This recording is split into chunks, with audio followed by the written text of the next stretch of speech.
చర్యలు శూన్యం. సర్కారు పథకాలపై ప్రచారంలోనూ వెనకబాటు, విపక్షాల విమర్శలకు స్ట్రాంగ్ కౌంటర్ కరువు, సోషల్ మీడియాలోనూ బలహీనం, కంచెగచ్చిబౌలి భూముల విషయంలోనూ అలసత్వం, గాంధీ భవన్లో పైరవీల కారులు అంటూ ఆరోపణలు, తెలంగాణ ప్రదేశ్ కమిటీ తీరుపై సీనియర్ల నుంచి విమర్శలు అంటూ కూడా చెప్తున్న పరిస్థితి కనబడుతుంది. అయితే ఏం జరిగింది ఇక్కడ? విషయం ఏంటంటే వర్గపోరును నడుస్తుంది కాంగ్రెస్ పార్టీకి సంబంధించి. ఒకసారి చూద్దాం. టీపీసీసీ పనితీరుపై సొంత పార్టీకి సంబంధించిన సీనియర్ లీడర్ల నుండి విమర్శలు వ్యక్తమవుతున్నాయి. ఆశించిన స్థాయిలో పనితీరు లేదని, క్యాడర్కు సైతం దిశానిర్దేశం చేయడంలో ఫెయిల్ అవుతుందని పెదవి వీరుస్తున్నారు.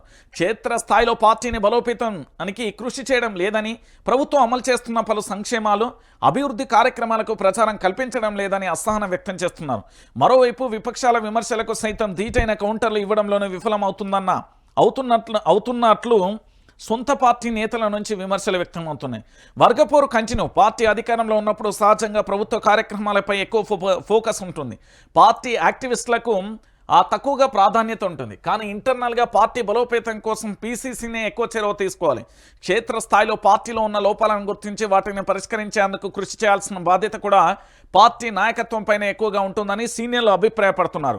రాష్ట్రంలో కాంగ్రెస్ పార్టీ అధికారంలోకి వచ్చిన తర్వాత ఇతర పార్టీల నుంచి పలువురు హస్తం గూటికి చేరారు. దీంతో కొత్త పార్టీ లీడర్ల మధ్య ఆధిపత్య పోరు సాగుతున్నది. ప్రధానంగా బీఆర్ఎస్ నుంచి వచ్చిన 10 మంది ఎమ్మెల్యేల నియోజకవర్గంలో విభేదాలు అప్పుడప్పుడు బహిర్గతం అవుతూనే ఉన్నాయి. వాటిని పరిష్కరించేందుకు జిల్లా ఇన్ఛార్జి మంత్రులు ఫోకస్ పెడుతున్న పీసీసీ నుంచి ఆశించిన స్థాయిలో చొరవ లేదనే విమర్శలు కూడా వస్తున్న పరిస్థితి కనబడుతుంది. అయితే ఇక్కడ చాలా వరకు కాంగ్రెస్ పార్టీకి సంబంధించిన నేతలు తెలుసుకోవాల్సిన విషయం చాలా పెద్ద కథ ఉంది. తెలంగాణ రాష్ట్రానికి సంబంధించిన అధ్యక్షుడు అంటే కాంగ్రెస్ పార్టీ అధ్యక్షుడికి సంబంధించి మీరు ఏ జిల్లాలైనా తిరుగురు, ఏ జిల్లాకి వెళ్ళినా ఎక్కడికి వెళ్ళినా కూడా ఒకటే అంశం కనబడుతుంది. పీసీసీ అధ్యక్షుడికి సంబంధించి పూర్తి స్థాయిలో కూడా తెలంగాణ రాష్ట్రానికి సంబంధించి పీసీసీ అధ్యక్షుడు ఎవరైతే ఉన్నారో ఆ పీసీసీ అధ్యక్షుడు మహేష్ కుమార్ గౌడ్ ఏం చేయాలి? పార్టీకి సంబంధించి బలోపేతం చేయాల్సిన అవసరం ఉంటుంది. ప్రభుత్వం అధికారంలో ఉన్నప్పుడు ఖచ్చితంగా పార్టీని బలోపేతం చేసుకోవాల్సిన ఆవశ్యకత ఎంతైనా ఉంటుంది. కానీ ఇక్కడ విషయం ఏంటంటే పీసీసీ విషయంలో భిన్నమైన వాదనలు కనబడుతున్నాయి. ఈ పీసీసీ మహేష్ కుమార్ గౌడ్కి సంబంధించి పూర్తి స్థాయిలో ఇక్కడ సీనియర్లు జూనియర్లు అనే పంచాయతీ ఆల్రెడీ ఉంది. వలసలకు సంబంధించి అంటే ఇతర పార్టీల నుండి వచ్చిన నేతల మధ్య మరో అంతర్గత విభేదాలు ఉన్నాయి.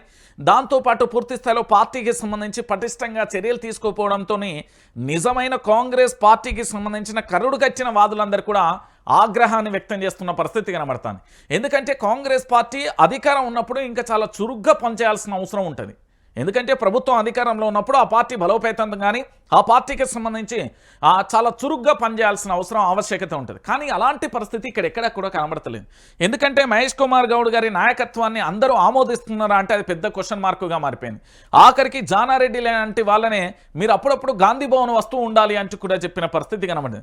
అంటే తెలంగాణలో జరుగుతున్న కాంగ్రెస్ పార్టీకి సంబంధించి జాతీయ స్థాయిగా గుర్తింపున్నా కూడా తెలంగాణ ప్రాంత ప్రజలు ఆమోదముద్ర వేసిర్రా వేయలేదా, లేకపోతే కొంత వ్యతిరేకతతో పూర్తి స్థాయిలో కూడా అధికారంలోకి వచ్చినప్పటికీ కూడా వాళ్ళ పార్టీకి సంబంధించిన అంతర్గత విభేదాలనే పూర్తి స్థాయిలో కూడా ఆ సమస్యలనే పరిష్కరించలేకపోతున్నది. అలాంటిది తెలంగాణలో పూర్తి స్థాయిలో సమస్యలను ఏ విధంగా పరిష్కరిస్తుంది అనేది వాదన కూడా రాజకీయ విశ్లేషకుల నుంచి వస్తున్నది.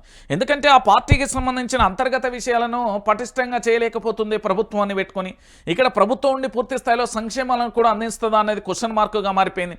దాంతోపాటు నేతల మధ్య సఖ్యత లేదు.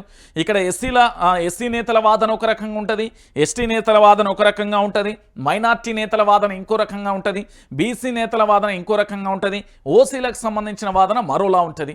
అంటే పూర్తి స్థాయిలో ఇక్కడ జరుగుతున్నది ఏంటి అంటే ఈ రాజకీయ చక్రం ఏదైతే ఉందో, రాజకీయ బందీ ఏ విధంగా ఎట్లయితే ఉందో ఇక్కడ పూర్తి స్థాయిలో కూడా నీదా నాదా ఎవరు పై స్థాయి అనే ఆలోచనలో పోతారు. కానీ పార్టీని బలోపేతం చేయడంలో మాత్రం కాంగ్రెస్ పార్టీ 100% ఫెయిల్ అయిపోయిన పరిస్థితి కనబడుతుంది. ఇక మరో అంశం, ఇక మీరు